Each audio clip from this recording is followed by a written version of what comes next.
Do it with what you currently have.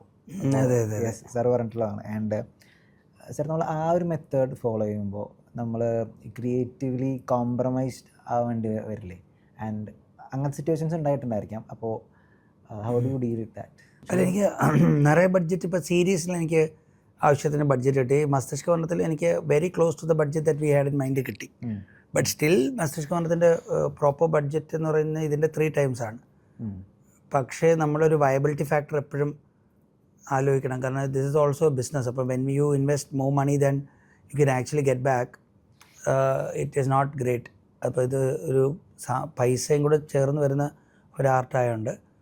And like big films pitch ചെയ്തിട്ട് ആ budget കിട്ടിയില്ലെങ്കിൽ ഞാൻ smaller films വെച്ച് I can pull off with that budget ചെയ്യും. ഇപ്പം ഞാനൊരു 30 crore ഫിലിം ഒരിക്കലും 3 crore ചെയ്യാൻ ശ്രമിക്കത്തില്ല. എനിക്ക് മിനിമം 3 crore വേണം, അല്ലെങ്കിൽ മിനിമം 5 crore വേണം, അല്ലെങ്കിൽ മിനിമം അങ്ങനെ ആണെങ്കിൽ മാത്രമേ ഞാൻ അതിൽ തൊടത്തുള്ളൂ. അപ്പം ഞാൻ ആക്ച്വലി അണ്ടർ കൺസ്ട്രെയിൻ അല്ല.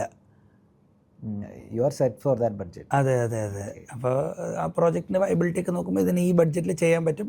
പക്ഷേ കച്ചവടം നടക്കണമെങ്കിൽ ഇതിന് ഇത്ര പൈസ കുറച്ചാലേ ഇതിൻ്റെ കച്ചവടം പ്രോപ്പർ ആവും എന്ന് പറഞ്ഞാൽ ആ പൈസയിലോട്ട് കുറയ്ക്കാൻ വേണ്ടിയുള്ള സാധനങ്ങൾ എല്ലാ സൈഡും സാർ കൺസിഡർ ചെയ്യാറുണ്ട്. അതെ അത് ചെയ്യും.